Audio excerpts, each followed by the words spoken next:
Cyclic universe theory एक ऐसी theory जिसकी बातें सिर्फ मॉडर्न साइंस ही नहीं करती, बल्कि इसकी जो ट्रेसेस है वो बहुत सारे धर्म ग्रंथों और दर्शन शास्त्र में भी हमें देखने को मिलते हैं, जहाँ पे ये कहा जाता है कि ये जो पूरा ब्रह्मांड है बार बार ये बनता है और बार बार ये खत्म होता है। तो सबसे पहले हम धर्मों को देखते हैं कि किस धर्म में इसके क्या क्या ट्रेसेस मिलते हैं, और फिर जाके हम साइंस में देखेंगे कि साइंस इसके बारे में क्या कहती है, किस प्रकार से ये पूरा ब्रह्मांड एक दिन खत्म होगा और फिर से ये कैसे शुरू होगा। इन चीजों को काफी डिटेल में हम लोग समझते हैं। श्रीमद् भगवद गीता, जो कि लगभग आज से 5000 साल पुरानी ये किताब मानी जाती है, जब महाभारत की लड़ाई हो रही थी उस समय अर्जुन को श्री कृष्ण ये समझा रहे थे,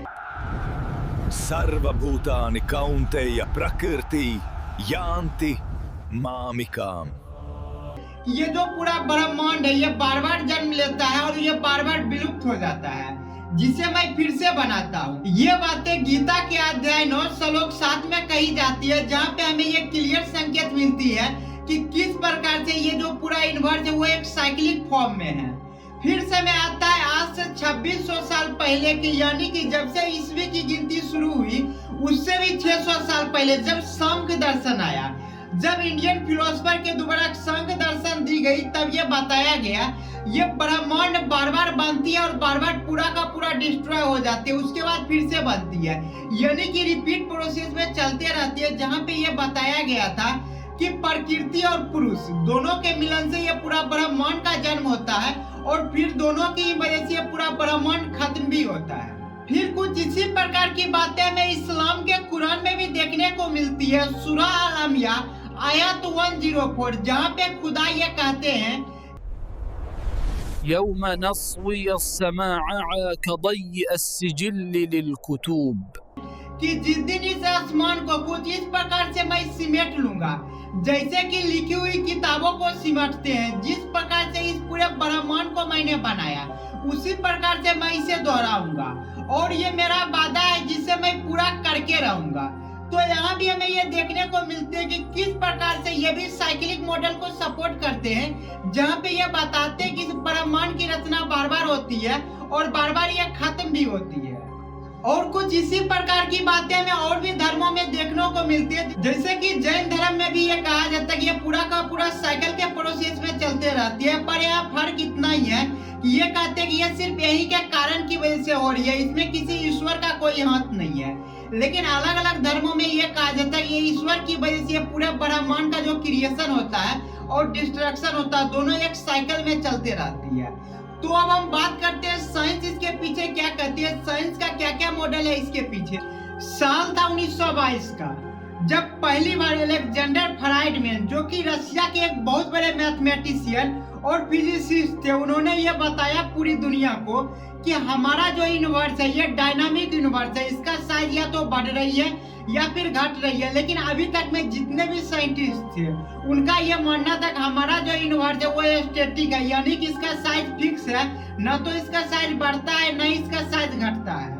जिसकी वजह 1915 में जब आइंस्टीन ने अपनी इक्वेशन दी थी थ्योरी ऑफ रिलेटिविटी का, तो जब वो अपने इक्वेशन का टेस्टिंग कर रहे थे यूनिवर्स के लार्ज स्केल मॉडल पे, तब उन्हें ये पता चला कि हमारा जो इक्वेशन है वो इस बात की ओर इशारा कर रही है कि हमारा जो यूनिवर्स है या तो बढ़ रही है या फिर घट रही है। लेकिन इस समय तक में साइंटिस्ट जितने भी थे सभी का ये मानना था कि हमारा जो यूनिवर्स इसका साइज फिक्स है, यानी कि ये स्टैटिक है। जिसके वजह से आइंस्टीन क्या किए कि एक कॉस्मोलॉजी कांस्टेंट को अपनी इक्वेशन में ऐड किया, जिसकी वजह से जो ग्रेविटी फोर्स की वजह से सभी चीज में आपस में खिंचाव होती है, इसको बैलेंस करने के लिए कॉस्मोलॉजिकल कांस्टेंट को यूज किया गया, जिसकी वजह फोर्सफुली ये दिखा पाए कि हमारा जो यूनिवर्स है वो स्टैटिक है। लेकिन फिर साल आते 1929 की, जब पहली बार एडविन हबल ने रेड शिफ्ट का एनालिसिस करके पूरी दुनिया को ये बताया कि हमारा जो गैलेक्सी है वो धीरे धीरे हमसे दूर जा रही है, हमारे जितने भी पास के गैलेक्सी है,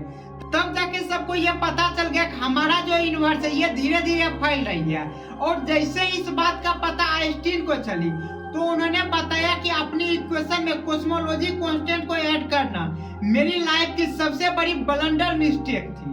और फिर उन्होंने क्या किया कि जैसे ही अपनी इक्वेशन से उस कॉस्मोलॉजी कांस्टेंट को हटा देते हैं, तब ये इक्वेशन नेचुरली दिखा रही थी किस प्रकार से हमारा यूनिवर्स फैल रही है। फिर समय आती है 1998 जब पहली बार पूरी दुनिया को यह पता चला सुपरनोवा ऑब्जर्वेशन से कि हमारा जो यूनिवर्स है ये सिर्फ फैल ही नहीं रही है बल्कि एक्सेलरेट भी हो रही है,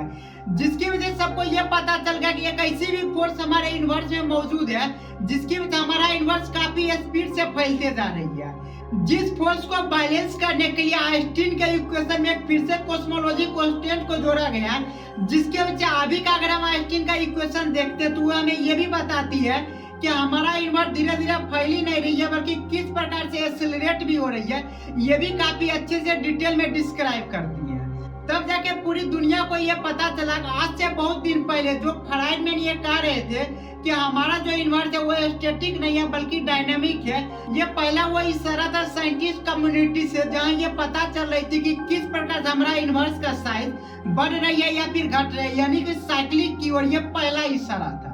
फिर साल आते 1934 की जब पहली बार रिचर्ड टोलमैन ने पूरी दुनिया को ये बताया कि हमारा जो यूनिवर्स है ये साइक्लिक मॉडल पे काम कर रही है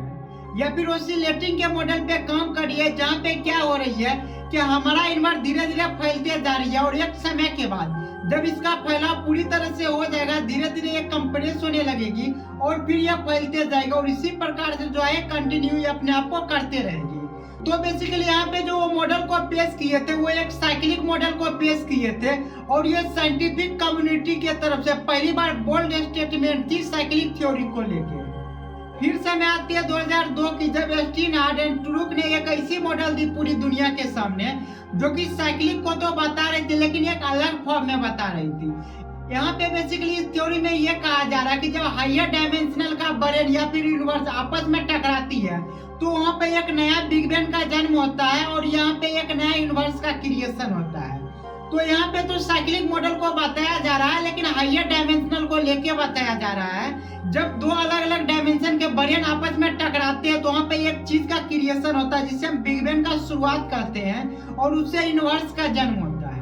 और फिर रिसेंट टाइम 2010 में एक और नई थ्योरी दी गई यूनिवर्स को लेके जिसे हम कॉन्फॉर्मल साइक्लिक कॉस्मोलॉजी कहते हैं। यहाँ पे इस थ्योरी में बेसिकली ये बताया जा रहा है कि हमारे यूनिवर्स में जितने भी मैटर है ये धीरे धीरे इतना फैलेंगे कि ये पूरा का पूरा एनर्जी में बदल जाएगी, यानी कि लाइट के फॉर्म में आ जाएगी और उस दिन के बाद पूरे यूनिवर्स में सारा कुछ खत्म हो जाएगा और जैसे ही सारा कुछ खत्म होगा तो वहाँ पे फिर से यूनिवर्स का जन्म होगा, यानी कि जो इसका एंडिंग पॉइंट दिख रहा है वो नए यूनिवर्स का बेसिकली जन्म का पॉइंट है।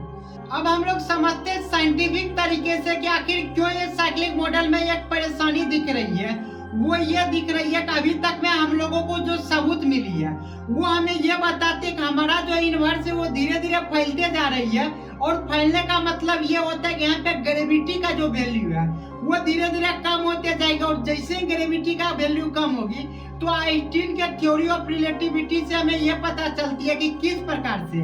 जब किसी भी जगह का अगर ग्रेविटी लो होती है तो वहाँ पे समय का जो स्पीड होता है वो काफी तेज होते जाती है, यानी कि अगर हम लोग टाइम के साथ आगे जाएंगे तो एक समय ऐसा आएगा जब ग्रेविटी नियरली 0 पे चली जाएगी और समय का स्पीड जो होगा वो नियरली इनफाइनाइट पे हो जाएगा, यानी कि सभी चीज एक दूसरे से दूर जाने लगेंगे। जो कि साइक्लिक थ्योरी ये कहती है कि एक समय ऐसा आएगा जब सारा मैटर मैक्सिमम दूरी पे फैल जाएगी तो फिर ग्रेविटी के कारण धीरे धीरे वो एक दूसरे में जुड़ने लगेगी, यानी कि फिर से वो कंप्रेशन के मोड में आएंगे और फिर से क्या करेंगे बिग क्रंच करेंगे, जहाँ पे बिग क्रंच के जगह पे होगा ये कि जितना भी चीज यहाँ फैला हुआ है सारा चीज सिमट के एक बिंदु पे जाएगी और फिर से वहाँ पे बिग बैंग शुरू होगी। लेकिन यहाँ पे प्रॉब्लम ये आती है कि अगर टाइम का स्पीड इनफाइनाइट हो जाएगा और ग्रेविटी का वैल्यू एब्सोल्यूट 0 हो जाएगा तो इस कंडीशन में पूरा ब्रह्मांड इतना ज्यादा फैल जाएगा कि इसका कोई लिमिट नहीं रहेगा।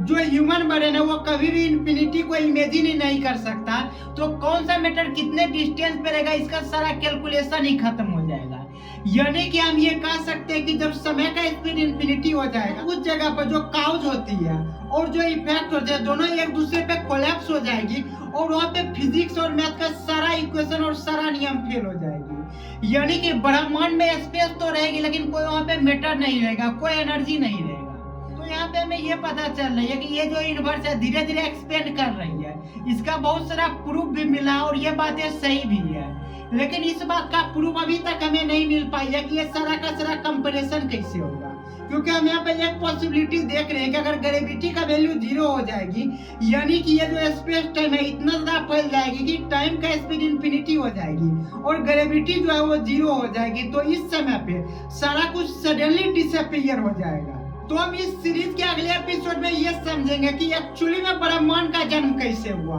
वो कौन सा यूनिवर्सल लॉ आएगा जो बताएगा कि यूनिवर्स का जन्म कैसे हुआ और यूनिवर्स अगर खत्म होगी तो वो कैसे होगी। क्योंकि जितने भी एग्जिस्टिंग रूल्स है वो कभी भी ये नहीं बताती कि जन्म कैसे हुआ और जन्म होने के बाद जो खत्म होगा वो कैसे होगा और फिर खत्म होने के बाद वो शुरू होगा तो वो कैसे होगा। सभी में कुछ ना कुछ कमी है। तो हम एक ऐसा थ्योरी पेश करेंगे जो ये पूरी तरह से बताएगी कि यूनिवर्स का जन्म कैसे हुआ और यूनिवर्स फिर खत्म कैसे होगा और अगर ये साइक्लिक होगा तो इसी कौन सी कंडीशन लास्ट में क्रिएट होगी जहां से इस साइकिल को रिपीट करेगी।